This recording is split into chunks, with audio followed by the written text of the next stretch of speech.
Hello दोस्तों, आज हम शुरू करते हैं एग्जाम्पल नंबर 1 से लेके प्रश्नावली 1.1 तक। अपना ये सारा सिलेबस है, इसमें ये कवर करते हैं। तो एग्जाम्पल नंबर 1 है, संख्याओं 4 की पावर n पर विचार कीजिए जहां n एक प्राकृत संख्या है।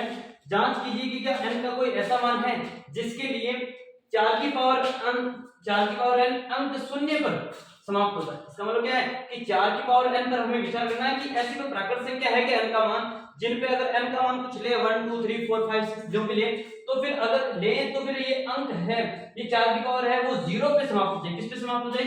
0 पे समाप्त हो जाए। तो कैसे ऐसा पॉसिबल है क्या? तो हम इसमें चेक करते हैं। देखो सॉल्यूशन करते हैं इसका। सबसे पहले अब यदि n का मान अगर मैं 4 की पावर n का मान अगर मैं प्राकृत संख्या लूं, एग्जांपल के लिए इतना इंपॉर्टेंट नहीं है एग्जांपल मतलब एग्जाम की पॉइंट ऑफ व्यू से, लेकिन फिर भी हमें यहाँ पे इसको सीखने के लिए बस ये देख रहे हैं। अगर मैं 4 की पावर n लेता हूं,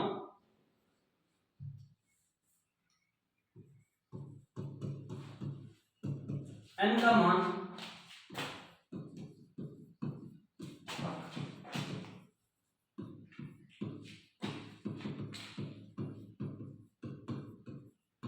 लेने पर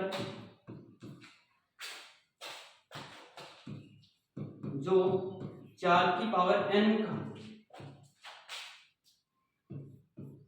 शून्य पर समाप्त कर दे या 0 पर समाप्त कर दे,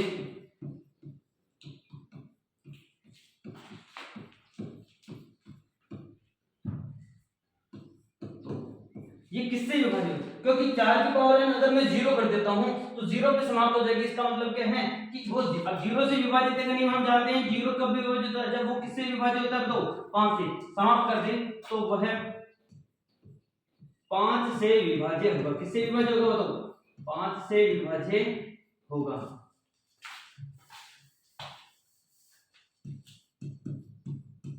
समझ गए? अगर हम n का मान कुछ भी प्राकृत संख्या ले लीजिए जिससे 4 की पावर n अगर 0 हो जाए, 0 पे समाप्त कर दें, तो वह किससे विभाज्य हो जाएगा? तो 5 से विभाज्य होगा। किससे विभाज्य होगा? 5 से। क्योंकि 0 अगर किसी संख्या के 0 आ जाए या फिर अंक 5 आ जाए तो वो किससे विभाज्य होता है? 5 से विभाज्य होता है। लेकिन 4 की पावर n, यहां पे क्या देखते हैं, लेकिन 4 की पावर n के लिए यह संभव नहीं है। ये क्या नहीं है? बताओ, संभव नहीं है। क्योंकि संभव क्यों नहीं होगा उसमें? क्योंकि 4 की पावर अगर मैं n लेता हूं और 5 से विभाज्य होगा, तो लेकिन हम यहाँ पे देखते हैं 4 की पावर n को क्या लिख सकते हैं? 4 की पावर n को हम लिख सकते हैं 2 की पावर 2n। कितने लिख सकते हैं? 2 की पावर 2n लिख सकते हैं। अब इससे हमने जब हम नेक्स्ट हम पढ़ेंगे 1.1 पर में पढ़ेंगे तो हम देखेंगे कोई भी भाज्य संख्या होती है तो हम उनको अभाज्य संख्याओं के गुणनफल के रूप में लिख सकते हैं। तो हमने क्या किया, ये भाज्य संख्या थी, हमने उसको किसके रूप में लिख दिया? देखो, अभाज्य संख्या का गुणनफल। तो ये जो अभाज्य संख्या थी ये इसके क्या होते हैं? गुणनफल होते हैं, फैक्टर होते हैं। तो अगर ये इसका फैक्टर 2 है, इसका अर्थ क्या है? यह केवल किससे विभाज्य? तो यह केवल 2 से विभाज्य है। ये केवल किससे विभाज्य है? 2 से विभाज्य है, 5 से विभाज्य नहीं है। और अगर ये 5 से विभाज्य नहीं है तो इसका मतलब ये क्या नहीं है? ये 5 से विभाज्य नहीं है, तो इस पे अंक n का मान 0 लेने n का मान प्राकृत संख्या लेने पर ये 0 पे भी समाप्त नहीं होगा। अर्थात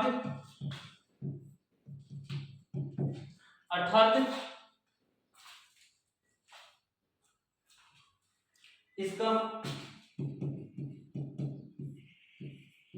2 के अतिरिक्त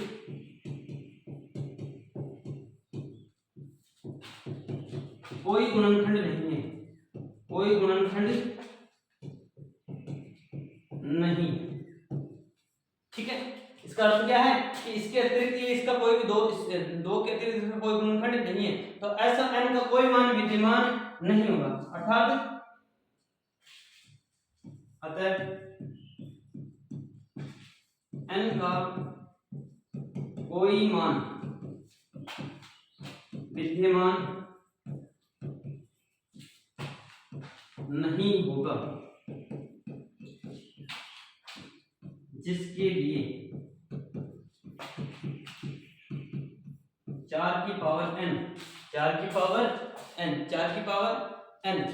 वो 0 पे समाप्त हो जाए। किस पे समाप्त हो जाए? 0 पर समाप्त होगी, 0 पे समाप्त होगी। आसान भाषा में ऐसा कहूं तो अगर हम 4 की पावर n, इसको क्या लिख सकते हैं बताओ? 2 की पावर n। क्या लिख सकते हैं इसको हम? इसको हम लिख सकते हैं 2 की पावर 2n। क्या लिख सकते हैं? 2 की पावर 2n। अब ये जो है ये तो घात रूप में है। अगर हम इसकी गुणनखंड देखेंगे तो इसके गुणनखंड आएंगे केवल और केवल 2, और 2 का गुणनखंड का कहने का मतलब है इसमें केवल और केवल कौन सा गुणनखंड है? फैक्टर है, प्राइम फैक्टर है, केवल और केवल 2।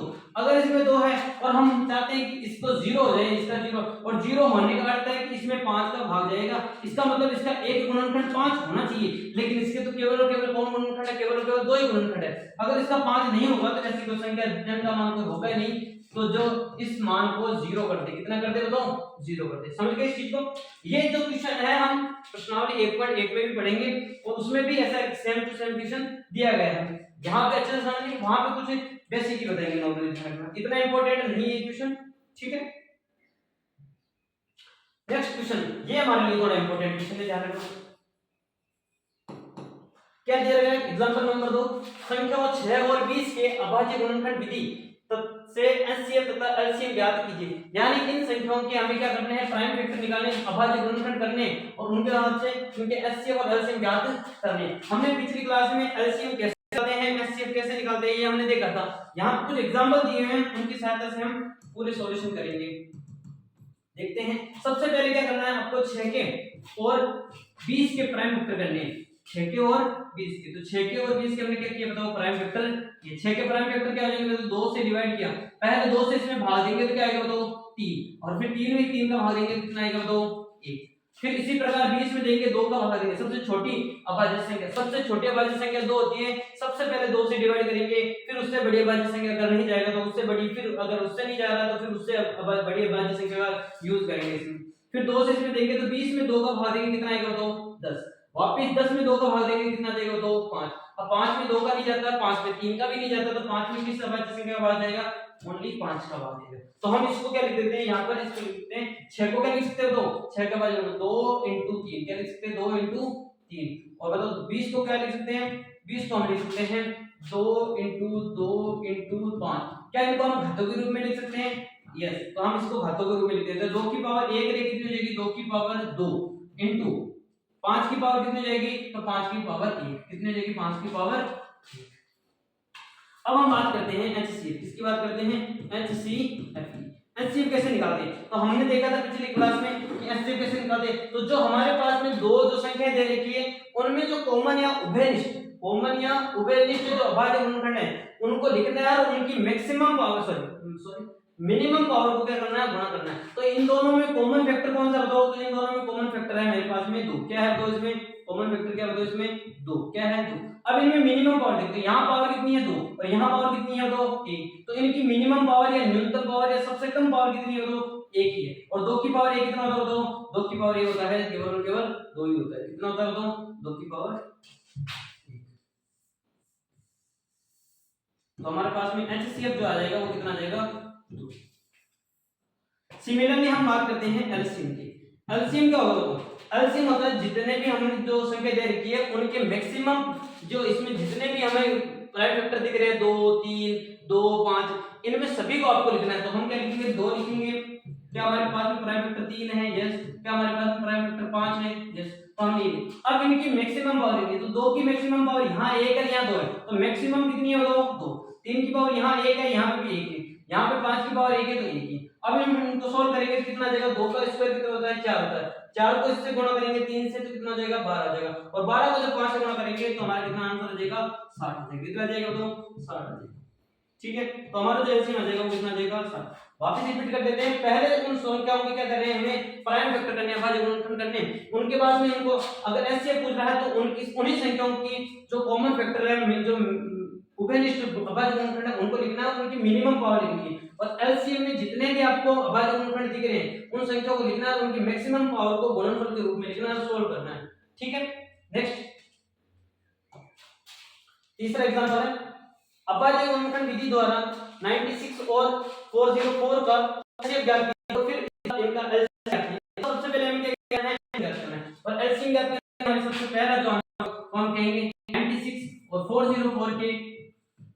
क्या करेंगे, प्राइम फैक्टर करेंगे। 96 के फिर सबसे पहले किससे डिवाइड करेंगे, 2। 2 से क्यों करें, क्योंकि इसका इकाई का जो अंक है वो 6 है और 6 2 से विभाज्य होता है, संख्या 2 से विभाज्य होगी। अब 2 का भाग देंगे तो कितना आ जाएगा, 48। कितना आ जाएगा तो 48। अगर 96 के अंदर अगर हम 2 से डिवाइड करेंगे तो 48 आ जाएगा, यानी 48 आ जाएगा। फिर 48 को हम 2 से डिवाइड करेंगे तो कितना आ जाएगा, तो 24 आ जाएगा। कितना आ जाएगा, तो 24। फिर 2 से इसको डिवाइड करेंगे तो कितना आ जाएगा, तो 12। फिर अगर मैं 12 को 2 से डिवाइड करूंगा तो कितना आ जाएगा, तो 6। जब हम 6 को 2 से डिवाइड करेंगे तो कितना आ जाएगा, तो 3। और 3 को 3 से डिवाइड करेंगे तो कितना आ जाएगा, तो 1। इसी प्रकार 404 को करना है तो सबसे पहले किससे गुणा करेंगे, बताओ, डिवाइड करेंगे 2 से। 2 से करेंगे तो कितना हो जाएगा, 202। फिर हम इसको 2 से डिवाइड करेंगे तो कितना हो जाएगा, बताओ, 101। क्या अब इसमें 2 का भाग जा रहा है, क्या इसमें 2 का भाग जा रहा है, इसमें चेक करो, क्या इसमें 2 का भाग जा रहा है, 2 से नहीं जा रहा तो फिर हम देखेंगे किससे, 3 से देखेंगे। किससे देखेंगे, 3 से देखेंगे। अब अगर 3 से भी नहीं जा रहा तो हमें ये पता होना चाहिए, कुछ एग्जांपलों में हम याद रखेंगे, क्योंकि किताब के क्वेश्चन है, एग्जांपल है, तो हम याद रखेंगे कि जो 101 है वो खुद एक अभाज्य संख्या है। 101 क्या है, एक खुद एक अभाज्य संख्या है। हम जिसका भाग देंगे इसमें केवल और केवल 101 का भाग दे देंगे। तो हम क्या करेंगे, सॉल्यूशन लिखेंगे यहां पर, और इन संख्याओं के प्राइम फैक्टर अभाज्य गुणनफल निकाला तो हमने 96 के कितने आ जाएंगे, बताओ, 2 की पावर कितनी हो जाएगी, यहां पे लिख देते हैं 1 2 3 4 5, तो 2 की पावर कितनी आ जाएगी, बताओ, 5 इनटू 3 की पावर कितनी आएगी, तो 1, या 3 की पावर 1। और अगर 404 की बात करेंगे, 404 की बात करेंगे तो कितना आ जाएगा, देखते हैं यहाँ पे 2 की पावर तो कितनी आ जाएगी, 2। 2 की पावर तो कितनी आ जाएगी, 2, और 101 की पावर 101। अब यहाँ पे 101 की पावर 1 आ जाएगी। तो हम क्या करेंगे, एचसीएफ क्या निकालेंगे, तो सबसे पहले एचसीएफ कैसे निकालते हैं, सबसे पहले इन दोनों संख्याओं में कॉमन फैक्टर देखते हैं। दोनों में कॉमन फैक्टर कौन है, तो 2 है। अब इनकी मिनिमम पावर, तो यहाँ कितनी है, 5, और यहाँ कितनी है, 2।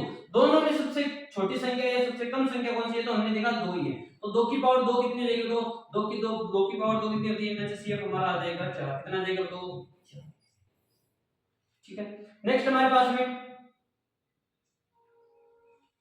एलसीएम कितना देखेंगे, तो एलसीएम क्या देखेंगे, तो एलसीएम। अब एलसीएम कैसे निकालेंगे, सबसे पहले जितनी भी संख्या दे रखी है उनके मल्टीपल के रूप में लिख देंगे। सभी संख्याओं को क्या लिख देंगे, उनके मल्टीपल के रूप में लिख देंगे। क्या लिखेंगे, इन सभी संख्याओं को उनके मल्टीपल में लिख देंगे। तो देखो इनमें कौन कौन सी संख्या है, 2 है, 3 है और 101 है। अब इनकी मैक्सिमम पावर लेंगे, तो मैक्सिमम पावर यहाँ कितनी है, तो 5। कितनी है, तो 5, और यहाँ पे 3 की पावर 1 है, 101 की पावर भी 1 है। जब हम इसको सोल्व करेंगे तो एलसीएम बराबर में क्या आ जाएगा, सोल्व करेंगे तो आ जाएगा 9696 9696। ये हमारा आंसर है। एक तो ये तरीका है इसको करने का। जब हम एलसीएम याद कर लेंगे तो इसका एक भी मेथड और कर लेते हैं। तो इसका मेथड क्या है, हमारे पास में संख्या कौन सी है, तो एक संख्या तो 96 है और एक संख्या क्या बताओ 404। ये हमारे पास में एक तो ए है, एक दूसरा कौन सा है, तो बी। हमने इसका एचसीएफ तो ज्ञात कर लिया था, वो इजी था, वो हमारे पास में आया था 4। कितना आया था, तो 4। अब हमारे पास में फॉर्मूला था a * b = HCF * LCM, LCF * LCM। ये हम एक्स्ट्रा मान सकते हैं कि भाई इसका एक्स्ट्रा अन्य में से भी ये देख सकते हैं। तो अब a का मान कितना, तो 96, b का मान कितना है 404, और हम इसको अब डिवाइड कर देंगे किससे, बराबर में क्या जाएगा, तो बराबर में एलसीएम कितना है 4 और इनटू एलसीएम का एलसीएम। अब इसमें हम डिवाइड कर देते हैं, ये मल्टीप्लाई में है तो ये किसमें आ जाएगा, तो डिवाइड में आ जाएगा। तो ये डिवाइड में अगर 4 को इससे डिवाइड करेंगे तो ये 101 बनेगा, और जब 96 को 101 से गुणा करेंगे तो हमारा आएगा 9696। ठीक है, ये हमारा एलसीएम है। क्लियर है। ये हम इस फॉर्मूले के यूज से भी कर सकते हैं, ये फॉर्मूला है, इस फॉर्मूले के यूज से भी कर सकते हैं। अदरवाइज ये जो मेथड है ये तो करना ही है, ये सिंपल मेथड है, ये बेसिक मेथड है। ऐसे बराबर जितने भी हमें अभाज्य गुणनफल दे रहे दिख रहे हैं वो हमें यहां लिखने हैं, मैक्सिमम पावर लिखनी है। यहां 5 की 2 की पावर 5 है, यहां 2 है, इन दोनों में मैक्सिमम 5 है, तो 5 की 3 की पावर 1 और 101 की पावर 1 आती है। इसका आंसर है। नेक्स्ट हमारे पास में संख्या 6, 72 और 120 का अभाज्य गुणनफल विधि द्वारा एचसीएफ और एलसीएम ज्ञात करना। तो हमें क्या करना है, तो सॉल्यूशन लिखना है यहां पर, और सबसे पहले इन संख्याओं की क्या करेंगे, बताओ, प्राइम फैक्टर निकालेंगे। क्या निकालेंगे, बताओ, प्राइम फैक्टर लिखेंगे। तो सबसे पहले किसका लिखेंगे, 6 का, फिर उसके बाद में 72 का, फिर उसके बाद में 120। 6 के प्राइम फैक्टर क्या आएंगे, बताओ, 2 से डिवाइड किया कितना आ जाएगा, तो 3, 3 से करेंगे तो 1। 72 की क्या करेंगे, 2 से करेंगे तो कितने आ जाएंगे, तो 36, फिर 2 से करेंगे तो कितने आ जाएंगे 18, फिर 2 से करेंगे तो कितने आ जाएंगे 9, फिर 3 से करेंगे क्योंकि 2 से जाएगा नहीं, 3 से करेंगे 3, फिर 3 से करेंगे तो 15। 120 का क्या करेंगे, 2 से किया तो कितना जाएगा, 2 60, आधा करना है, 2 का कहने वाला आधा करना है। फिर 2 से करेंगे कितना जाएगा, 2 30। फिर 2 से डिवाइड करेंगे कितना जाएगा, 2 15। अब 15 में तो 2 का जाएगा नहीं, तो फिर 3 से चेक करेंगे, 3 से जाता है तो हम करेंगे 5, और 5 में 5 का भाग 1 हम इनको यहाँ पे प्राइम फैक्टर के रूप में लिख देते हैं, घातों के रूप में लिख देते हैं। 6 को क्या लिख सकते हैं, 2 × 1 3, 2 × 3। 72 को क्या लिख सकते हैं, बताओ 72 को क्या लिख सकते हैं हम, 2 की पावर 1 2 3, 2 की पावर 3 × 3 की पावर 2, ठीक है। 2 की पावर 1 2 3 और 3 की पावर 1 2, तो 2 की पावर 3 × 3 की पावर 2 लिखना है। फिर हमारे पास में 120, और 120 को क्या लिख सकते हैं, 2 की पावर 1 2 3, तो 2 की पावर तो 3, 2 की पावर तो 3 × 3 की पावर 1 और × 5 की पावर भी 3। ये हमारे पास में इनको क्या लिख दिया हमने, घातों के रूप में लिख दिया। किसके रूप में लिख दिया हमने, घातों के रूप। अब हम बात करेंगे एचसीएफ, किसकी बात करेंगे, तो एचसीएफ की बात करेंगे। एचसीएफ हमारा क्या होगा, तो इन सभी संख्याओं में जो कॉमन फैक्टर है, तो इनमें हमें दिख रहा है, बताओ 2 दिख रहा है, नहीं दिख रहा है, इनमें हम तीनों में हमने देखा कि हम 3 दिख रहा है, तो इनको मल्टीपल के रूप में लिख दिया, और इनकी घातें भी न्यूनतम होनी चाहिए। तो न्यूनतम यहाँ पे 2 की घात न्यूनतम है 1, और 3 की भी न्यूनतम घात कितनी है 1। अब जब 2 को 3 से गुणा करेंगे तो हमारे पास में जो आंसर आएगा, फाइनल आंसर वो कितना आएगा, 2 को 3 से किया कितना जाएगा, तो 6 आ जाएगा। कितना जाएगा, तो 6 आ जाएगा, ठीक है।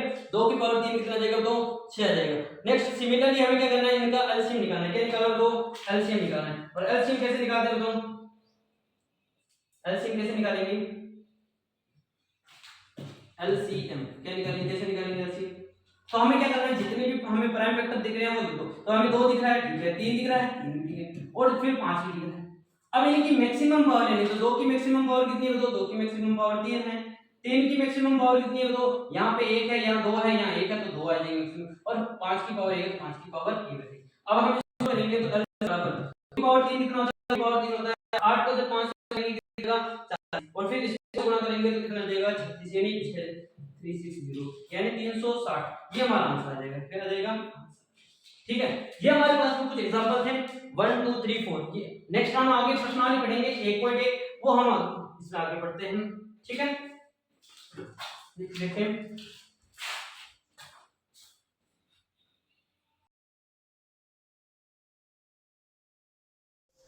आगे हम बढ़ते हैं, देखो एक्सरसाइज नंबर 1.1। सबसे पहला क्वेश्चन हमारा है, प्रत्येक संख्या को उसके अभाज्य गुणनखंडों के गुणनफल के रूप में व्यक्त कीजिए। आपके पास में संख्या दे रखी है, इनके क्या करने हैं, आपको अभाज्य गुणनखंडों की सहायता, अभाज्य संख्याओं की सहायता से इनके फैक्टर करने, गुणनखंड करने, और फिर उनके मल्टीपल के रूप में लिखना है आपको, ठीक है। तो सबसे पहली जो संख्या है हम उसका एग्जांपल लेते हैं। तो हमारी पहली संख्या कौन सी, देखो पहली संख्या है, सॉल्यूशन करके लिख देते हैं हम। पहली जो संख्या है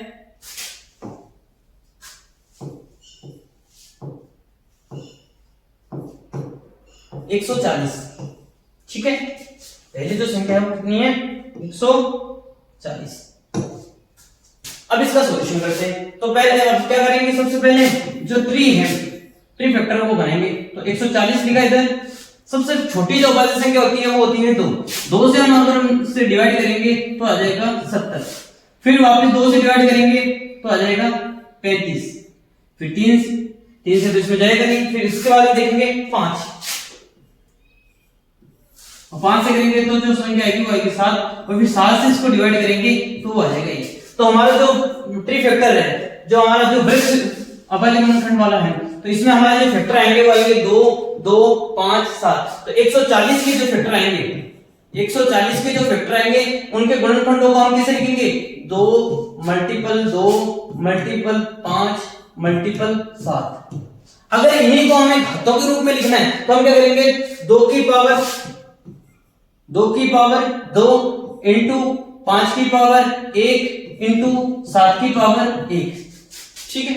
नेक्स्ट इसी प्रकार से दूसरी जो संख्या हमारे पास है वो है 156।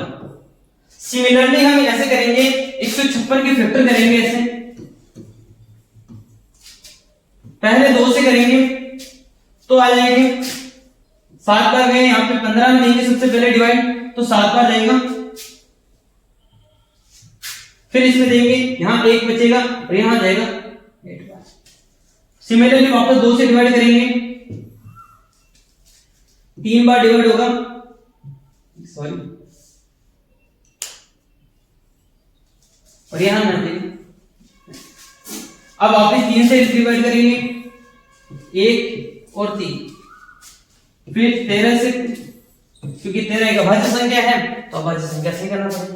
ठीक है, तो 156 के जो फैक्टर आ जाएंगे वो हमारे पास में क्या आ जाएंगे, 156 इज इक्वल टू हम क्या लिखेंगे, 2 इंटू 2 इंटू 3 इंटू 13 है। अगर इन्हीं को घातों के रूप में लिखना है तो हम कैसे लिखेंगे घातों के रूप में, तो 2 की पावर यहाँ 1 और 1 कितने लेंगे, 2 की पावर 2 इंटू 3 की पावर यहाँ पर कितनी है, केवल और केवल 1, और 13 की पावर कितनी हो जाएगी, 1। ठीक है, ये जो है ये घातों के रूप में है और ये है मल्टीपल के रूप में यानी गुणनफल के रूप में। ठीक है, नेक्स्ट हमारे पास में तीसरी जो संख्या है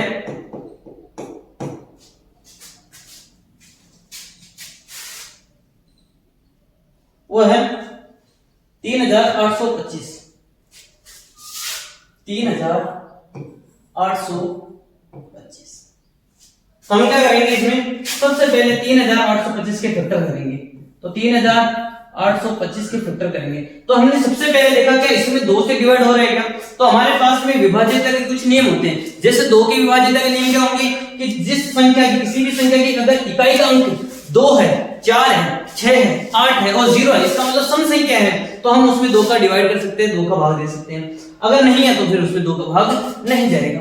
सिमिलरली हम अगर 3 की बात करेंगे तो 3 के विभाज्यता का नियम है कि अगर हम संख्याओं को जोड़ने में, जैसे मैंने लिखा 1 2 3, इस संख्या में 3 का भाग जाएगा या नहीं जाएगा, तो हम चेक करने के लिए क्या करें, इन्हीं संख्याओं को जोड़ के देखते हैं। इन संख्याओं को जोड़ेंगे तो 1 2 3 3 3 6, क्या 6 में 3 का भाग जाता है, क्या जाता है, तो इस पूरी संख्या में भी 3 का भाग जाएगा। ये 3 का विभाज्यता का नियम है। सिमिलरली 5 का कैसे होता है कि इकाई का अंक अगर 0 और 5 है तो हम करेंगे कि उसमें 5 का भाग चला जाएगा। ओके, तो हम इसमें देखते हैं सबसे पहले क्या इसमें 2 का भाग चला जाएगा, तो 2 का इकाई का अंक देगा 5 है तो 2 का भाग तो नहीं जाएगा। फिर इससे 2 से बड़ी जो अभाज्य संख्या वो कौन सी होती है, 3 होती है। अब 3 के विभाज्यता का नियम क्या होता है कि इन संख्याओं को जोड़ लो, एक बार जोड़ेंगे तो 3 और 8 कितने हो जाएंगे, 11, 11 और 2 कितने हो जाएंगे, 13, 13 और 5 कितने हो जाएंगे, 18। अब 18 में तो 3 का भाग आता है, इसका मतलब है कि इस पूरी संख्या में 3 का भाग जाएगा। इसमें 3 का भाग दो कितनी बार जाएगा, एक बार, फिर 2 बार, फिर 2 बचेंगे, 2 इसमें हो जाएंगे, 3 7 बार जाएगा, और फिर 1 बचेंगे तो यहाँ कितनी बार जाएगा, 5 बार। क्या आप इसमें देखते हैं कि इसमें 3 का भाग जा रहा है नहीं जा रहा है, तो चेक करते हैं 1 2 3 3 7 कितने जाएंगे, 10, और 10 5 15, और 15 में 3 का भाग जाता है, इसका मतलब इसमें भी 3 का भाग जाएगा। इसमें कितनी बार जाएगा, तो यहाँ पे तो हो जाएगा 4, यहाँ पे हो जाएगा 2 और यहाँ पे हो जाएगा 5। सिमिलरली वापस चेक करो इसमें क्या इसमें 3 का भाग जा रहेगा, वापस 4 2 कितने जाएंगे, 6, और 6 5 कितने जाएंगे, 11 हो जाएंगे, और 11 में 3 का भाग नहीं जाता है, तो इसको मतलब इस संख्या में 3 का भाग नहीं जाएगा। तो 3 से बड़ी एक अभाज्य संख्या कौन सी होती है, तो 3 से बड़ी अभाज्य संख्या होती है 5। फिर हम इसमें 5 से डिवाइड करेंगे, 5 से करेंगे तो इसमें 4 में तो नहीं जाएगा, पूरे 42 में देना पड़ेगा, तो 42 में भाग देंगे कितना जाएगा यहाँ पर 8। फिर 2 बचेंगे, 2 इसमें चले जाएगा, यहाँ 25 हो जाएगा, और 25 में 5 का भाग कितनी बार जाता है, 5 बार, क्योंकि सिर्फ पीछे की संख्या में इकाई का अंक 5 है, और अभी मैंने बोला था इकाई का अंक 0 और 5 होता है, तो हम उस पूरी संख्या में 5 का भाग दे सकते हैं। फिर वापस 5 का भाग देंगे यहाँ पर, तो कितनी बार जाएगा, एक बार, और यहाँ पर कितनी बार जाएगा, 7 बार। ठीक है, अब वापस 17 का इसमें डिवाइड करेंगे, क्योंकि 17 एक अभाज्य संख्या होती है, तो यहाँ पर हम 17 से इसको डिवाइड कर देते हैं। तो हमारे पास में जो संख्या है, हमारे पास में जो संख्या है वो संख्या कौन सी है यहाँ पर, तो हम करेंगे 3825 के जो हमारे प्राइम वेक्टर है उनको मल्टीपल में कैसे लिखेंगे, 3 मल्टीपल 3 मल्टीपल 5 मल्टीपल 5 और मल्टीपल 17। ठीक है, अगर इन्हीं को घातों के रूप में लिखना है तो हम कैसे लिखेंगे, तो घातों के रूप में लिखने के ये मल्टीपल फॉर्म में ध्यान रखना है, ये हमारा उत्तर है, ये मल्टीपल हमारा उत्तर है। लेकिन अगर ऐसे पूछ ले कि इनको घातों के रूप में लिखना है तो हम कैसे लिखेंगे, 3 की घात 2 इंटू 5 की घात भी 2, क्योंकि 3 की घात 1 कितनी हो जाएगी 2, और 5 की घात 3 5 की घात 1 कितनी हो जाएगी 2, और इंटू 17 की पावर 1। ठीक है, ये हो जाएगा 3825 के प्राइम फैक्टर के मल्टीपल। ठीक है, नेक्स्ट हम सिमिलरली इसी में आगे देखते हैं। वापस तीसरी संख्या कौन सी है, तीसरी संख्या है 5005। कौन सी संख्या है, 5005। यही कर देते हैं 5000। तो क्या करना पड़ेगा, इसके लिए सबसे पहले यहाँ पर जो वृक्ष है वो बनाना पड़ेगा यहाँ प्राइम वेक्टर का, तो हम यहाँ पर बना देते हैं 5005।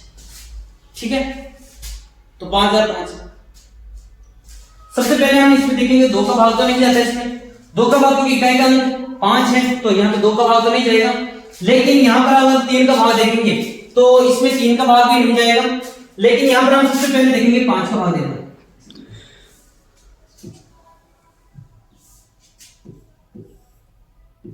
5 का भाग एक बार जाएगा, 0 में 0 बार जाएगा, फिर 0 में 0 बार जाएगा और 1 में कितनी बार जाएगा, 1 बार जाएगा। ठीक है, नेक्स्ट उसके बाद में आगे हम करेंगे। देखो अब इसमें देखो 5 को तो नहीं जा रहा, अब किसका जाएगा, तो हम आगे बढ़ते हैं, फिर देखते हैं 7 का, क्या 7 में इसका भाग जा रहा है, तो डेफिनेटली एक बार चेक कर लेते हैं। कैसे करेंगे, पहले इसमें 10 में देंगे, 10 में कितनी बार जाएगा बताओ, इसमें 1 बार जाएगा, फिर कितने बचेंगे, 3 बचेंगे, फिर यहाँ 30 हो जाएंगे, 30 में कितनी बार जाएगा, तो यहाँ पे 4 बार जाएगा और 2 बचेंगे और वापस 21 में 7 का भाग जाता है। इसका मतलब इस पूरी संख्या में 7 का भाग जाएगा, तो देंगे कितनी बार जाएगा, 7 एकम 7, फिर 3 इधर गए, यहाँ पे 7 चौक 28, फिर 2 इधर गए, 7 3 21।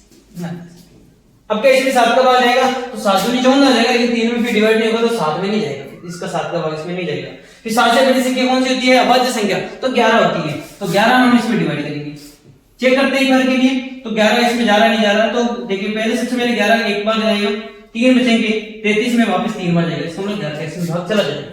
और फिर 13 में कितनी बार जाएगा, क्योंकि 13 एक अभाज्य संख्या है, तो 13 में केवल और केवल 13 का ही भाग जाता है। तो इस 5005 के जो फैक्टर आएंगे तो कितने आ जाएंगे, 5005 के जो प्राइम फैक्टर आएंगे वो आएंगे 5 मल्टीपल 7 मल्टीपल 11 मल्टीपल 13, ये हमारा इसका आंसर है। ठीक है, सिर्फ नेक्स्ट इसके बाद में हमारा इसमें 5वां जो उदाहरण है वो है 7429। 7429 इसके हम प्राइम फैक्टर करेंगे, तो सबसे पहले हम डायरेक्ट बनाएंगे नॉर्मली, सबसे पहले 7429 के फैक्टर करेंगे। तो हमें पता है कि इसमें पहले 2 का भाग देते हैं, तो 2 का तो नहीं जाएगा, 3 5 का भी नहीं जाएगा, तो कौन सी संख्या का जाएगा, इसमें सबसे पहले ये चेक करते हैं। तो क्या इसमें 7 का भाग जाएगा, 3 का तो देख लेते हैं, 3 का भाग कैसे जाएगा, इन संख्याओं को जोड़ो, 7 क्या कितने जाएंगे बताओ, 11 जाएंगे, 11 2 कितने जाएंगे, तो इसे चेक करने के लिए हम क्या करते हैं कि जिससे सिमिलर हो जाए, तो देखो 7 कितने हो जाएंगे, 11 11 9 कितने हो जाएंगे, 20 20 से 2 कितने हो जाएंगे, 22 22 में 3 का भाग नहीं जाता है, तो इसमें 3 का भाग नहीं जाएगा, 5 का नहीं जाएगा, 7 का चाहिए, 7 का इसमें चला जाएगा 7, फिर 7 से 42 हो जाएगा, फिर 9 में नहीं जाएगा, इसका मतलब 7 का भी इसमें भाग नहीं जाएगा। 7 से बड़ी वाली संख्या कौन सी होती है, वो होती है 11। क्या 11 का इसमें भाग जा रहा है क्या, चेक करो एक बार, 11 से 66 होता है, यहाँ पे कितने बचेंगे, 8 बचेंगे, फिर वापस 11 7 77 और 5 बचेंगे, तो यहाँ पे इसमें भाग नहीं जाएगा।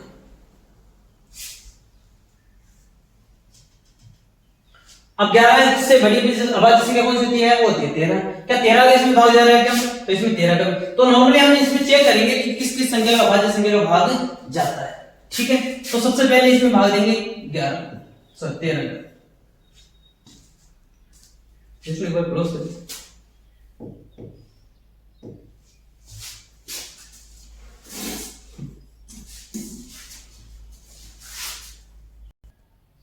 तो हम क्या करेंगे, अब इसमें सबसे पहले जो अभाज्य संख्या है हम उसमें देखते हैं, सबसे पहले अभाज्य संख्या भाग देते हैं, वो है 17। सॉरी 17 का इसमें डिवाइड करें, 17 का भाग अगर इसमें देंगे तो वो कितनी बार जाएगा, तो वो जाएगा 437, कितनी बार जाएगा इसमें, 437। अब हम देखेंगे क्या इसमें 17 का भाग जा रहा है या नहीं जा रहा है, तो हम क्या करेंगे, वापस 17 का इसमें डिवाइड करेंगे, अगर नहीं जा रहा है तो हम इससे बड़ी अभाज्य संख्या भागेंगे, तो इसमें 17 का भाग नहीं जाएगा, तो इससे बड़ी अभाज्य संख्या होती है 19। 19 का भाग अगर इसमें देंगे तो वो कितनी बार जाएगा, 23 बार, कितनी बार जाएगा, 23। और हमें पता है कि 23 खुद एक अभाज्य संख्या है, तो हम इसमें क्या करेंगे, और नॉर्मली 23 का ही डिवाइड करेंगे। ठीक है, इसका मतलब 7429 इसके जो फैक्टर आएंगे वो क्या आएंगे, 17 गुणा 19 गुणा 23। ये जो है इस संख्या के 7429 के क्या है, प्राइम फैक्टर है। ये हमारा पहला क्वेश्चन है। पहला क्वेश्चन क्या कहता है कि प्रत्येक संख्या को उसके अभाज्य गुणनखंडों के गुणनफल के रूप में व्यक्त कीजिए। तो हमने कंप्लीट सारी संख्याओं के फर्स्ट, सेकंड, थर्ड, फोर्थ और फिफ्थ संख्याओं के हमने सभी के इसमें फैक्टर कर दिए। 140 के, 156 के, 3825, 5005 के और 7429 के प्राइम फैक्टर के। हमें क्या करना है, अगर उस संख्या का भाग नहीं जा रहा है तो हमें क्या करना है, देख के चेक करना है कि क्या इसमें भाग जा रहा है या नहीं जा रहा है। ठीक है, नेक्स्ट अगले क्वेश्चन में चलते हैं हम। और अगला क्वेश्चन आपने पूर्णांकों के निम्नलिखित युग्मों के एलसीएम और एलसीएम ज्ञात कीजिए। तो हम कैसे करते हैं, पूर्णांकों के निम्नलिखित युग्मों के, यहाँ युग्म दे रखे हैं और उनके हमें क्या ज्ञात करने हैं, एलसीएम और एलसीएम ज्ञात करने। तो कैसे करते हैं वो हम चेक करते हैं। हमने पहले पिछली क्लास में हमने देखा था कि एचसीएफ कैसे ज्ञात करते हैं, एलसीएम कैसे ज्ञात करते हैं। तो हमारा उसमें पहला जो क्वेश्चन है वो है एचसीएफ। तो एचसीएफ कैसे, तो हमने देखा था जो हमारे पास में जो संख्या दे रखी है उनमें हमें उभयनिष्ठ अभाज्य फैक्टर अभाज्य गुणनखंड देखने हैं और उनकी हमें न्यूनतम घात लेनी है। ध्यान रखना, अभाज्य गुणनखंड के उभयनिष्ठ अभाज्य गुणनखंड की न्यूनतम घातों का उपयोग करना है। ठीक है, नेक्स्ट हमारे पास में एलसीएम होता है। और एलसीएम क्या होता है बताओ इसमें, कि हमें जो इसमें जो संख्या दे रखी है उनके सभी के हमें प्राइम फैक्टर लेने हैं, अभाज्य गुणनखंड लेने हैं और उनकी हमें मैक्सिमम पावर लेनी है यानी अधिकतम पावर लेनी है और इसका हम यूज इसमें करेंगे इस क्वेश्चन के अंदर। तो हमारा पहला क्वेश्चन यहाँ पे सॉल्यूशन लिखते हैं हम यहाँ पर।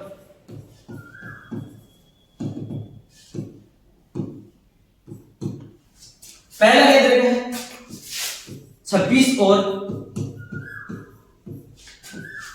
91 की हमें क्या करनी है, एलसीएम और एलसीएम। तो हमें एचसीएम और एलसीएम ज्ञात करने के लिए हमें प्राइम फैक्टर की जरूरत होगी। तो हम क्या करेंगे, सबसे पहले हम इसके प्राइम फैक्टर ज्ञात करते हैं।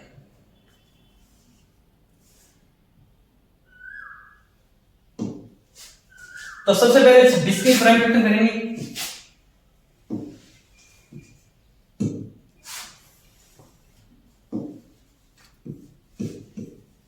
तो सबसे पहले हम 26 के प्राइम फैक्टर करेंगे और सिमिलरली हम 91 के 91 के प्राइम फैक्टर। 26 के कैसे करेंगे, 2 से डिवाइड किया कितना जाएगा 13 और फिर 13 से डिवाइड किया कितना जाएगा। इसी प्रकार इसका करेंगे तो 2 से तो इसमें डिवाइड होगा नहीं, 3 से इसमें नहीं होगा क्योंकि 3 इसमें 9 और 1 कितने जाएंगे 10, 10 में जाता नहीं है, 3 का नहीं होगा, फिर 5 का नहीं होगा, फिर 7 का देखते हैं। तो 7 का इसमें डिवाइड हो जाएगा, 7 एकम 7, 2 बचेंगे, 7 3 21, फिर वापस 13 एक विभाज्य संख्या है तो 13 में 13 का भाग जाएगा। तो हम क्या करेंगे, हमने लिखा है 26 के प्राइम फैक्टर लिखे हैं। सबसे पहले किसके लिखे हैं बताओ, 26 के प्राइम फैक्टर लिखे हैं, वो कितने हैं 2 × 13। फिर सिमिलरली 91 की 91 के प्राइम फैक्टर लिखे हैं, वो हमने लिखे 7 × 13। ठीक है, अब हमने सबसे पहले कल एक क्लास में देखा था एचसीएफ क्या होता है, जो इन दोनों संख्याओं में जो कॉमन उभयनिष्ठ जो होता है हमारे पास में प्राइम फैक्टर होता है उसकी मिनिमम पावर। अब इन दोनों में देखो सबसे मिनिमम, इसमें दोनों में कॉमन कौन है, उभयनिष्ठ कौन है, तो इन दोनों में उभयनिष्ठ है 13 और इसकी भी हमें मिनिमम पावर लेनी है। तो यहाँ मिनिमम पावर 1 है, यहाँ पे भी 1 ही है, तो हम लिखेंगे यहाँ पे इनका एचसीएफ कितना जाएगा 13 आ जाएगा। ठीक है, नेक्स्ट हमारे पास में होते हैं एलसीएम। और एलसीएम क्या होता है, जितने भी हमें इसमें अभाज्य गुणनखंड में दिख रहे हैं उन सभी को यहाँ पर लिखना है, वो भी मल्टीपल में, और उनको हमें उनकी अधिकतम पावर के रूप में लिखना है। तो यहाँ पे हमें 2 दिख रहा है, 7 दिख रहा है और 13 दिख रहा है, और उनकी अधिकतम पावर यहाँ 2 की पावर 1 है, 7 की पावर भी 1 है, 13 की पावर यहाँ भी 1 है, यहाँ पे भी 1 है, तो अधिकतम पावर कितनी आ जाएगी, 1 ही आ जाएगी। ठीक है, अगर हम इसको सोल्व करेंगे आगे की तरफ तो एलसीएम बराबर में हमारा जो उत्तर आएगा वो, अब इसको क्या करेंगे 2 को 7 से मल्टीप्लाई करेंगे और 7 को इससे 13 से, यानी पहले 2 को हम क्या करेंगे 2 को 7 से करेंगे, तो 2 को 7 से करेंगे तो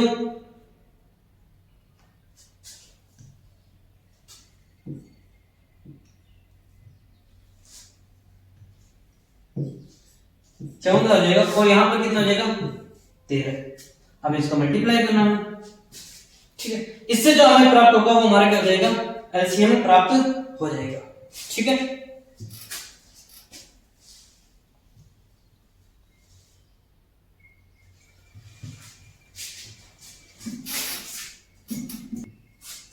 तो इसमें 14 को हम 13 से मल्टीप्लाई करेंगे तो वो आ जाएगा 180 यानी 182। सिमिलरली हमें 510 के करने और 92 के यानी 92 के करने हैं यहाँ पर। ठीक है, तो नेक्स्ट क्लास नेक्स्ट हम दूसरा इसका क्वेश्चन क्या रहेगा,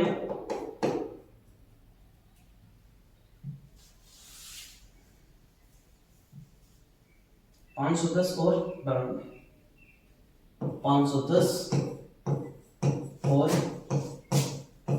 92। तो हमें क्या करना पड़ेगा, सबसे पहले 510 और 92 के हमें क्या करने पड़ेंगे बताओ, प्राइम फैक्टर करने पड़ेंगे। सबसे पहले 2 से डिवाइड करेंगे क्योंकि 0 है, सम संख्या है, तो 2 से डिवाइड हो जाएगा और यहाँ पे कितने हो जाएंगे बताओ, 255। फिर 2 से इसमें जाएगा नहीं क्योंकि इसमें इकाई अंक है वो 5 है, सम संख्या नहीं है, तो हम क्या करेंगे 3 से चेक करेंगे क्या 3 का इसमें डिवाइड हो रहा है या नहीं हो रहा। देखो एक बार कैसे होगा, 2 और 3 कितने, 2 और 5 कितने जाएंगे 7, और 7 और 5 कितने जाएंगे 12, और 12 में 3 का भाग जाता है तो इसमें भी 3 का भाग जाएगा।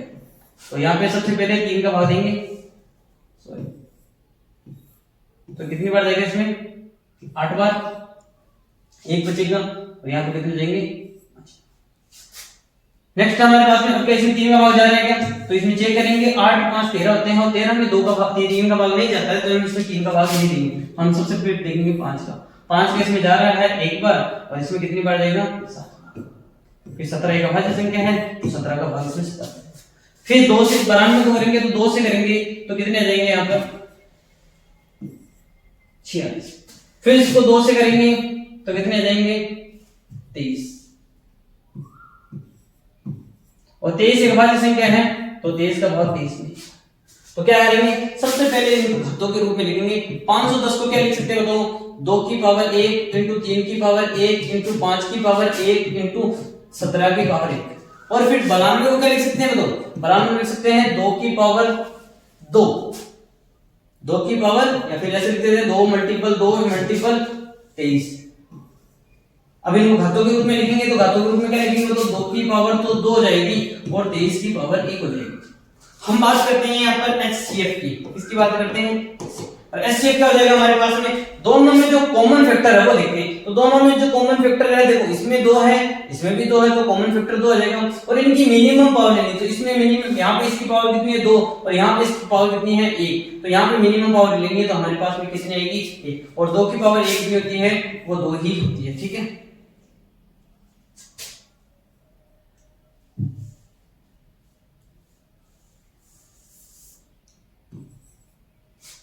नेक्स्ट हमारे पास में होता है एलसीएम।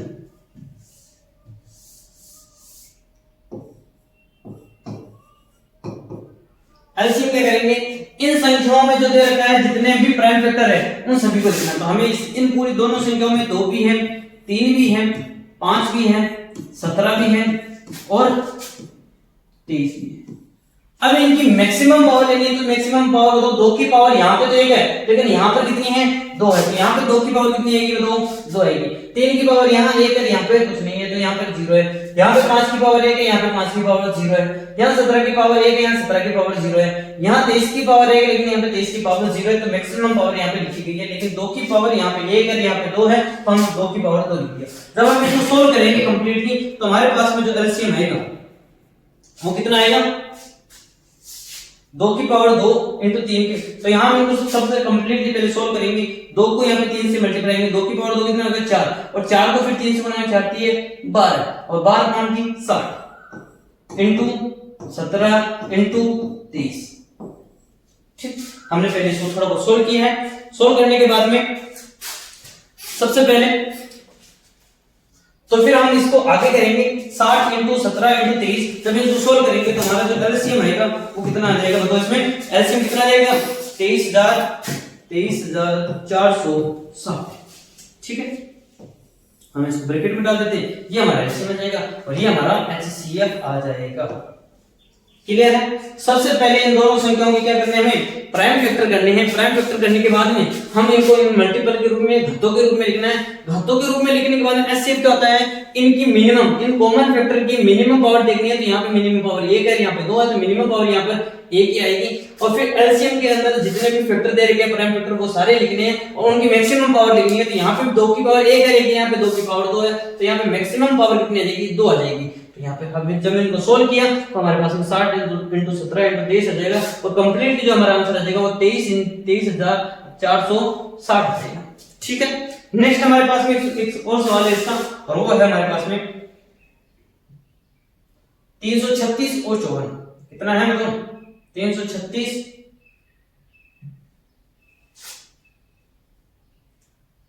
इसी का तीसरा पार्ट है 336 और 54। ठीक है, तो सबसे पहले क्या करेंगे बताओ इसमें, सबसे पहले करेंगे इसके प्राइम फैक्टर। तो 336 क्या करेंगे सबसे पहले, और फिर उसकी सिमिलरली उसकी कितने करेंगे, 54 के करेंगे। 36 के इसमें 2 का भाग जाएगा, 2 का भाग जाएगा, कितनी बार जाएगा बताओ, 1, फिर 13 में कितनी बार जाएगा, 6 बार, और फिर इसमें 1 बचेगा, और यहाँ पे 18 में 16 में कितनी बार जाएगा, 8 बार। वापस 2 से डिवाइड करेंगे तो कितनी बार जाएगा यहाँ पर, 8 बार, और इसमें 8 में कितनी बार जाएगा, 4 बार। फिर 2 से डिवाइड करेंगे तो कितनी बार जाएगा, 4 बार, और इसमें कितनी बार जाएगा, 2 बार। फिर 2 से डिवाइड करेंगे तो यहाँ 2 बार और यहाँ पर 1 बार।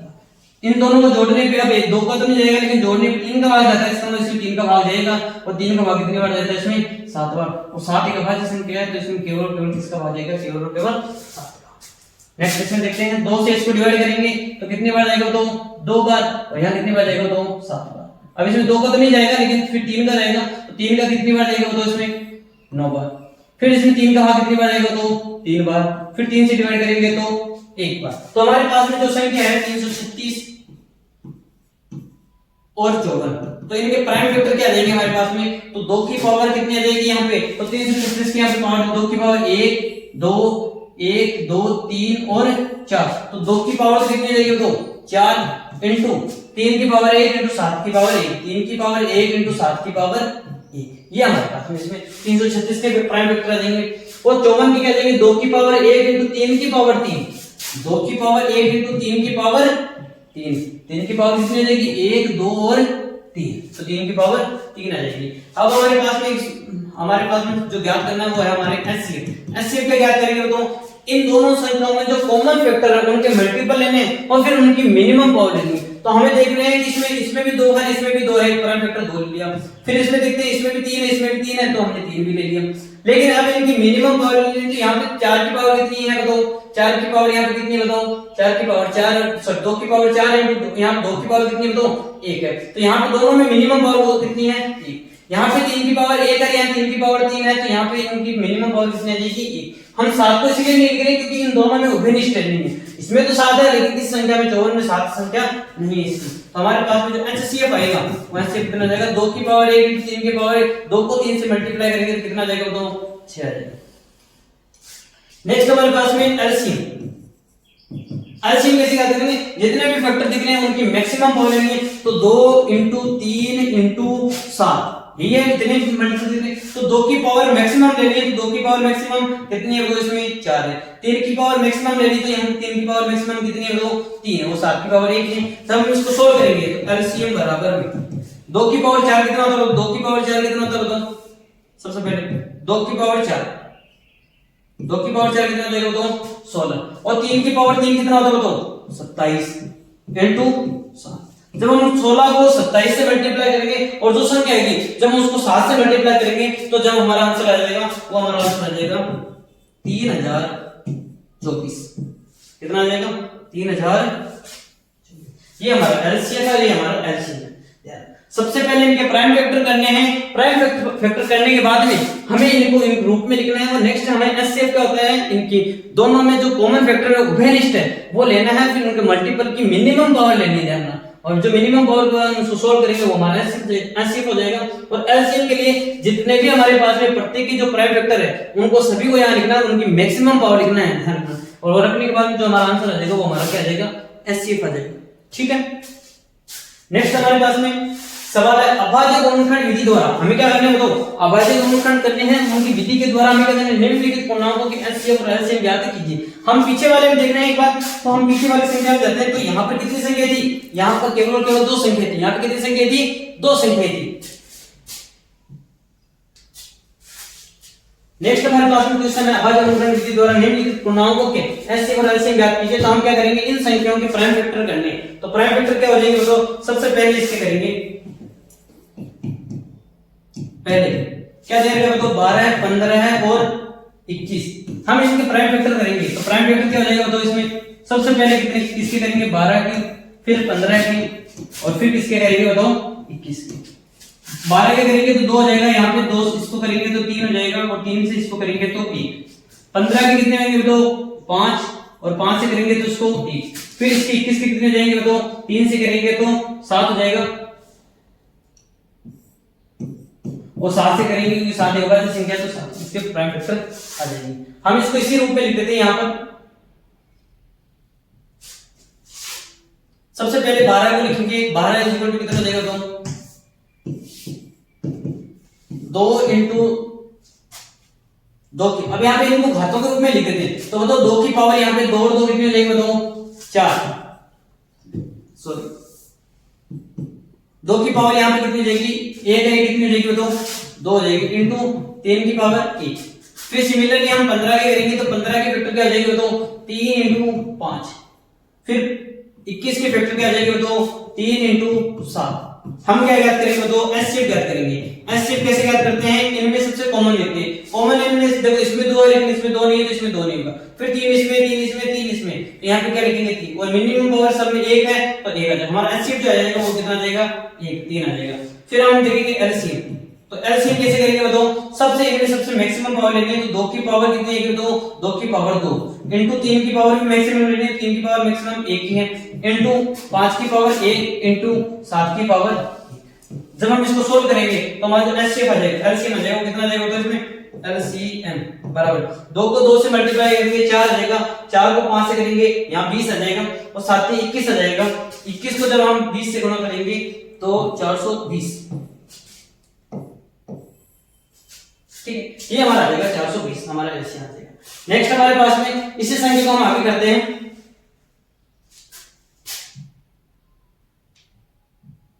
आगे वाली संख्या है 17 23 29, क्या है 17 23 29। तो इससे पहले हम एक नोट लिख देते हैं, याद रखना ये नोट आप लिख लें पहले, सबसे पहले, और वो नोट है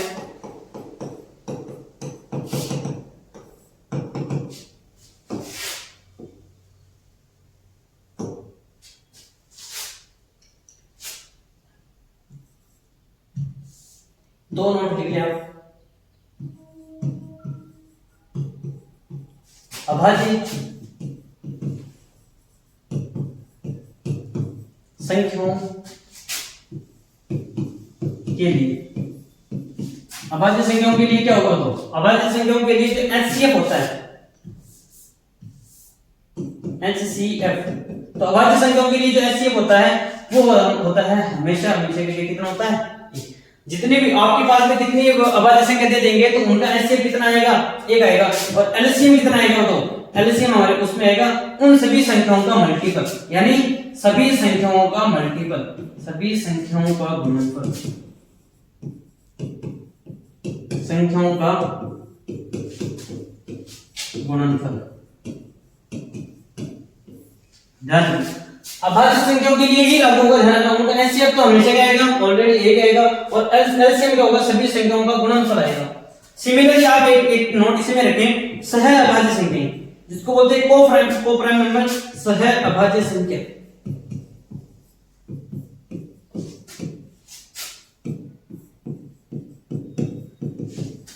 उनका जो एचसीएफ आएगा वो हमेशा कितना होता है तो 1 होता है।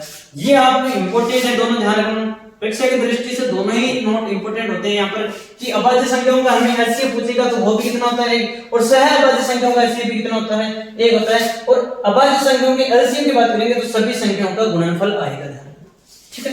हम इसी के आधार पर अगला क्वेश्चन करते हैं, वो अगला क्वेश्चन क्या है देखो, 17 23 29, तो 17 23 29 ये सारी की सारी संख्या क्या है, अभाज्य संख्या है, तो अभाज्य संख्या तो हमारे पास में दूसरा इसी का क्वेश्चन है कि 17 23 और 29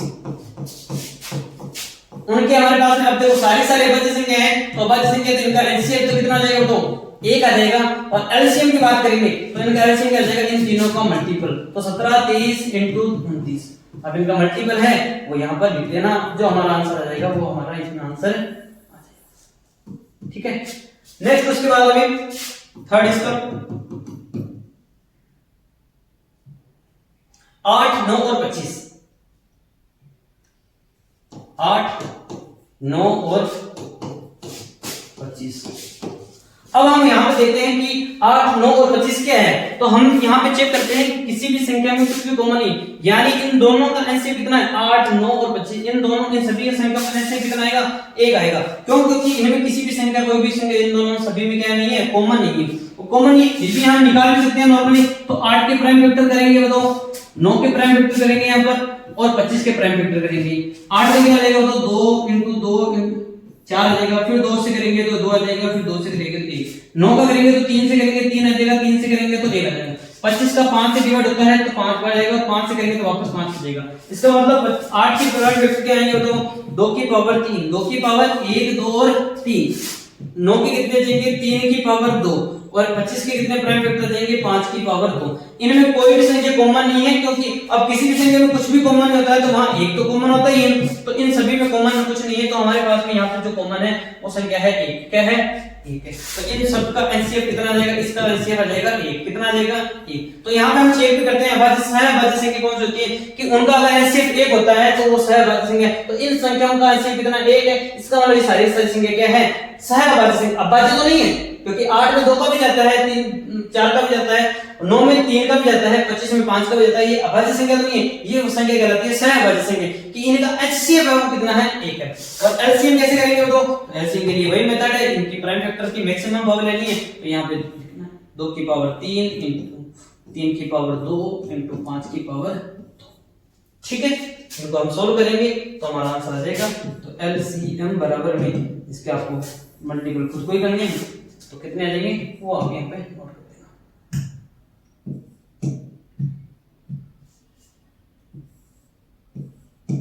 ठीक है, नेक्स्ट हमारे पास में एचसीएफ दे रखा है 306 और 657 का एचसीएफ कितना दे रखा है तो 9 दे रखा है। यानी दो संख्या दे रखी है और उनका एचसीएफ कितना है 9 है। तो एलसीएम हमें ज्ञात करना है 306 और इसी संख्या के क्या ज्ञात करना है हमें एलसीएम ज्ञात करना है। तो हमारे पास में पिछली क्लास में हमने एक सूत्र देखा था, वो सूत्र था a × b। क्या होता है a × b = एचसीएफ × एलसीएम। ये हमने एक सूत्र देखा था कल परसों पिछली क्लास में। और वो पिछली क्लास में सूत्र था कि अगर दो संख्या दे रखी है, दो पूर्णांक दे रखे धनात्मक, अगर उनका एलसीएम दो संख्या दे रखी तो उनका मल्टीपल है, उनके एलसीएम और एचसीएफ के मल्टीपल की क्या होगा बराबर आएगा। तो हम इसमें इसके फॉर्मूला फॉलो करते हैं। a हमारे लिए कितना है तो 306 और b कितना है तो 657 बराबर में इनका एचसीएफ कितना दे रखा तो 9 दे रखा है और हमें इससे एलसीएम हमें क्या करना है ज्ञात करना है। अब इसको सोल्व करेंगे 306 × 657 ये मल्टीपल में है तो किसमें चला जाएगा तो डिवाइड में चला जाएगा।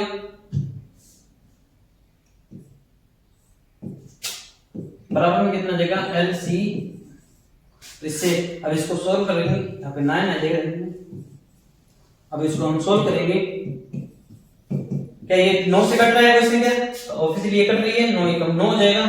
यहाँ पे इसको काटेंगे तो यहाँ पे कितना 9 3 27 3 बचेंगे 9 4 36 यानी आंसर आ जाएगा 34 × 657 और 34 × 657 एलसीएम बराबर 34 × 657 आ जाएगा 22,338। कितना आ जाएगा 22,338। ये हमारा इसका आंसर। ठीक है, तो याद रखना अगर दो संख्या दे रखी है उनका एलसीएम दे रखा है या एचसीएफ दे रखा है तो हम इसी फॉर्मूले से याद करेंगे। और ये बोर्ड क्लास में ये फॉर्मूला भी पूछा गया है कई बार, तो ये फॉर्मूला भी हमारे लिए इंपॉर्टेंट हो जाता है यहाँ पर। ठीक है, नेक्स्ट हमारे पास में 2-3 क्वेश्चन है वो हम इसमें देख लेते हैं आगे स्लाइड में सीधा। ठीक है, जैसे हमारे पास में पांचवा क्वेश्चन है, जांच कीजिए क्या किसी प्राकृत संख्या n के लिए 6 की पावर n अंक 0 पर समाप्त हो सकती है। ये सवाल हम परीक्षा की दृष्टि से नहीं है लेकिन हम आपको समझाने के लिए यहाँ पर चला रहे हैं। तो देखो किसी भी संख्या के अंक 0 आएगा पीछे की तरफ तो वो कब संभव होता है, वो संभव होता है कि अगर 0 आएगा तो उसमें किस संख्या का भाग जाता है तो हम कहते हैं सर उसमें 5 का भाग जाता है, क्योंकि 5 का जो विभाजिका के नियम से उसमें अगर इकाई का अंक 0 और 5 होता है तो उसमें 5 का भाग जाता है। इसका मतलब इसमें 5 का अगर इसमें ये 5 0 पे खत्म होगी तो यहाँ पे क्या होगा इसमें 5 का भाग जाना चाहिए, लेकिन 6 के मल्टीपल में इसका मतलब 6 की पावर n में अगर ये संख्या 0 पे खत्म होगी तो इसमें 5 का भाग आ जाना चाहिए और 5 के भाग जाने का मतलब है इस 6 की पावर n में 5 एक इसके प्राइम वेक्टर होना चाहिए। तो देखते हैं हम इसके फैक्टर करते हैं तो 2 into 6 के फैक्टर करेंगे 2 into 3 की पावर n, ये होगा 2 into 3, 2 into 3 6 होता है यार। अब इसके प्राइम वेक्टर में ही 3 नहीं 5 नहीं है, तो क्या इसमें 5 नहीं है तो क्या इसमें ये 5 नहीं है, तो क्या इसका 0 इसमें मल्टीप्लाई में इसके सॉरी इसके अंक में 0 आएगा क्या? संभव ही नहीं है, इम्पॉसिबल है, ध्यान रखना ये चीज। तो ये जो संख्या है ये पॉसिबल नहीं है। इसका मतलब कहने का मतलब कि अगर हम प्राकृत संख्या n लेंगे, n के लिए अगर 6 की पावर n अंक 0 संभव है यानी समाप्त हो सकती है, तो ये इम्पॉसिबल है, ध्यान रखना। तो ऐसी कोई भी संख्या नहीं है जिसके लिए हम n का मान ले और 6 की पावर n का वो है वो 0 पर क्या हो जाए? समाप्त नहीं हो जाए, यानी n की कोई ऐसी वैल्यू नहीं होती है जो 0 पे समाप्त। क्यों? क्योंकि अगर 0 पे समाप्त होगी तो उसमें 5 का मल्टीप्लाई 5 से डिवाइड होगा और उसमें फिर 5 का क्या होना चाहिए? प्राइम फैक्टर होना चाहिए, और इसमें 6 के अंदर प्राइम फैक्टर 5 का नहीं होता है। ठीक है, ये परीक्षा की दृष्टि से नहीं है लेकिन आपको समझाने के लिए इसमें स्लाइड में दिया गया है, ध्यान रखना। नेक्स्ट हमारा स्लाइड है, व्याख्या कीजिए कि 7 × 11 × 13 + 13 और 7 × 6 × 5 × 4 × 3 × 2 × 1 + 5 ये सारी संख्या अभाज्य संख्या क्यों है? हमें चेक करनी कि अभाज्य संख्या है या क्यों है तो क्यों है, नहीं है तो क्यों नहीं है। तो हम देखते हैं कि इन संख्याओं में अभाज्य संख्या कौन भाज्य संख्या कौन सी होती है? जिनमें स्वयं के अलावा किसी अन्य संख्या का भाग चला जाए वो अभाज्य संख्या होती है। तो क्या इसमें अन्य संख्या का भाग जा रहा है? देखो तो 7 × 11 × 13 प्लस 13 की हम बात करेंगे तो हम अगर इसमें देखो 13 इसमें भी कॉमन लेंगे तो 13 कॉमन आ जाएगा, अंदर क्या बचेगा? तो 7 × 11 प्लस 1, इसमें से पूरे में से ये 13 कॉमन चला गया तो अंदर क्या बचेगा? 7 × 11 और इसमें से 13 चला गया तो यहाँ पे क्या बचेगा? 1। हम इसको सोल्व करेंगे, 13 यहाँ पे कितना बचेगा? 77 प्लस 1। ठीक है, अब इसको सोल्व करेंगे कितना जाएगा? तो 13 इंटू अब ये कितना जाएगा? 78 हो जाएगा। देखो 77 1 78 और इसमें भी 13 के इसके फैक्टर करेंगे तो 13 इंटू ये होगा 13 6 78 होता है। तो यहां पर देखेंगे तो इसमें इन दोनों संख्याओं की बात करेंगे तो क्या 13 × 13 तो यहाँ पर इसमें 13 × 13 196 होता है, 169 होता है। 169 के इसमें संख्या में भाग जाएगा नहीं जाएगा? इस कंप्लीट संख्या में अगर इस पूरी कंप्लीट संख्या में 169 का भाग जाता है इस 6 के तो क्या करेंगे हम? 2 × 2 × 3 कर देंगे, ये भी प्राइम नंबर ये भी प्राइम नंबर है, लेकिन 196 ये प्राइम नंबर थोड़ी है तो इसमें इसका भी तो भाग जाता है। तो 169 एक अभाज्य संख्या तो नहीं है लेकिन इसमें क्या करते हैं? 169 का इसमें भाग जाता है तो हम कह देंगे ये भी एक अभाज्य संख्या है। सिमिलरली हम जब इसको सोल्व करेंगे एक बार इसको भी सोल्व करके बता देते हैं। ये दोनों क्वेश्चन परीक्षा की दृष्टि से नहीं है, सिर्फ आपको समझाने के लिए कर रहे हैं। 7 × 6 × 5 × 4 × 3 × 2 × 1 प्लस कितना है? 5। दोनों में क्या लेंगे बताओ? 5 को मान लेंगे, 5 को मान जाएगा तो अंदर क्या बचेगा? 7 × 6 × 4 × 3 × 2 × 1 तो एक को लिखने की जरूरत नहीं है, प्लस क्या कर देंगे यहाँ पर? प्लस कितना कर देंगे यहाँ पर क्योंकि 5 यहाँ से भी कॉमन आ गया। अब इसको सोल्व करेंगे तो यहाँ 5 आ जाएगा, अंदर इसको सोल्व करेंगे कितना जाएगा? तो 7 से 42 हो जाएगा और यहाँ पे इसको सोल्व करेंगे 4 3 12 12 दूनी 24 तो यहाँ पे 42 × 24 प्लस में कितना जाएगा? 1। फिर इसको सोल्व करेंगे 24 को इससे करेंगे कितना जाएगा? तो 48 2 से करेंगे यहाँ आ जाएगा 4 48 24 चौके 6 में और 6 में 4 कितना जाएगा? प्लस में कितना जाएगा? अब इसको सोल्व करेंगे कितना जाएगा? 5 इंटू यहाँ कितने जाएंगे? 1000। अब 1009 में किस संख्या भाग जाता है तो हम इसको जब प्राइम फैक्टर करेंगे तो इस संख्या में कंप्लीटली अन्य संख्या का भी भाग जाएगा। ठीक है, तो इसके बाद में नेक्स्ट अगला जो क्वेश्चन है तो ये भी एक अभाज्य संख्या है। क्या है? भाज्य संख्या। नेक्स्ट हमारा फाइनल क्वेश्चन है, किसी खेल के मैदान के चारों ओर एक वृत्ताकार पथ है। इस मैदान का एक चक्कर लगाने में सोनिया को 18 मिनट लगते हैं जबकि इसी मैदान का एक चक्कर लगाने में रवि को 12 मिनट लगते हैं। यानी एक वृत्ताकार ऐसे मान लो सर्कल है, राउंड ग्राउंड है, उस ग्राउंड के यहाँ से अगर चक्कर लगाएंगे तो जो सोनिया है उस सोनिया को जो लगते हैं वो 18 मिनट लगते हैं और जो रवि है उसको जो लगते हैं वो लगते हैं 12 मिनट लगते हैं। ठीक है, यही से चक्कर लगाने तो यहाँ पे सोनिया को 18 मिनट लगते हैं और जब इसी मैदान का एक चक्कर लगाने में रवि को 12 मिनट लगते हैं। मान लीजिए वे दोनों एक ही स्थान पर और एक ही स्थान से और एक ही समय पर चलना प्रारंभ करके एक ही दिशा में चलते हैं, यानी यहाँ से दोनों स्टार्ट करते हैं, दोनों एक समय से स्टार्ट करते हैं, चक्कर लगाते हैं, तो एक स्थान दिशा में चलते हैं, तो कितने समय बाद वे पुनः प्रारंभिक स्थान है। यानी मान लो कि 10-12 मिनट है, तो 12 मिनट में यहाँ पे रवि तो पूरा चक्कर कर लेगा, लेकिन सोनिया यहीं पहुंचेगी। क्या इस स्थान पर पहुंच सकते हैं या नहीं? फिर वापस अगला राउंड करेंगे तो रवि 12 और 12 24 में यहाँ पहुंचेगा, लेकिन जो सोनिया है वो यहीं पहुंचेगी। फिर नेक्स्ट हमारी बात करेंगे, यहाँ पे फिर रवि तीसरे राउंड में चले जाएगा, तो यहाँ चला जाएगा और यहाँ पे चला जाएगा, वो 36 मिनट में यहाँ पहुंच जाएगा, लेकिन सोनिया यहीं पहुंचेगी। और फिर अगली बात करेंगे 48 मिनट में यहाँ पहुंचेगा और सोनिया फिर यहीं पहुंचेगी। ये देखिए, ठीक है। यार कहने का मतलब सोनिया के 3 चक्कर होंगे और इसके 4 चक्कर हो जाएंगे, कहने का मतलब इतना ही बस फर्क। बाकी हम इसको सोल्व करेंगे तो हमें इन दोनों से मतलब क्वेश्चन से पता चलता है कि हमें इनका एलसीएम ज्ञात करना है। क्या ज्ञात करना है? तो एलसीएम ज्ञात करना है। हमारे पास में संख्या दे रखी है, तो संख्या कौन कौन सी बताओ? एक तो 18 है और एक कितनी है? 12। 18 और 12 के हमें क्या ज्ञात करना है? एलसीएम ज्ञात करना है। किस तरीके से ज्ञात करेंगे बताओ?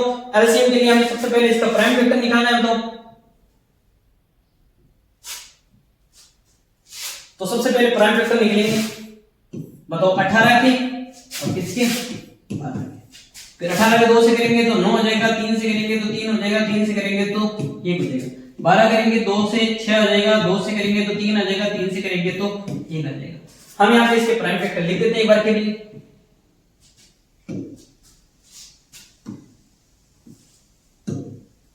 तो बताओ 18 के क्या प्राइम फैक्टर क्या आ जाएगा? तो 2 इंटू 3 की पावर 2 ये हो जाएगी। फिर 12 के क्या आ जाएंगे? 2 की पावर 2 इंटू 3 की पावर 1। अब हम इसमें एलसीएम की बात करेंगे, तो एलसीएम की बात करेंगे कितना? हमें पूरे जितने भी इसमें प्राइम वेक्टर दे रखे होते हैं वो हमें यहाँ पे क्या करने हैं? तो 2 और 3 दे रखे हैं, और इनकी मैक्सिमम पावर लेंगे तो 2 की पावर यहाँ पे 1 है, लेकिन यहाँ पे 2 है, तो मैक्सिमम पावर 2 आ जाएगी। 3 की पावर यहाँ मैक्सिमम 1 है, यहाँ पे 2 है, तो यहाँ मैक्सिमम पावर कितनी आ जाएगी? 2। जब हम इसको सोल्व करेंगे तो हमारे पास में 2 की पावर 2 कितना होता है? 4 होता है, और 3 की पावर 2 कितना होता है? 9 होता है। ठीक है, तो एलसीएम कितना जाएगा यहाँ पर? एलसीएम बराबर में 4 को यहां पर करेंगे तो यहां पर कितना जाएगा? बताओ 4 ना 36, यानी 36 मिनट बाद में, कितने मिनट बाद में? 36 मिनट बाद में ये दोनों जो रवि और जो सोनिया है वो एक ही स्थान पर मिल जाएंगे वापस के बाद। ठीक है, आज की क्लास इतनी, बाकी क्लास हम अगले नेक्स्ट वीडियो में देखेंगे। Thank you so much.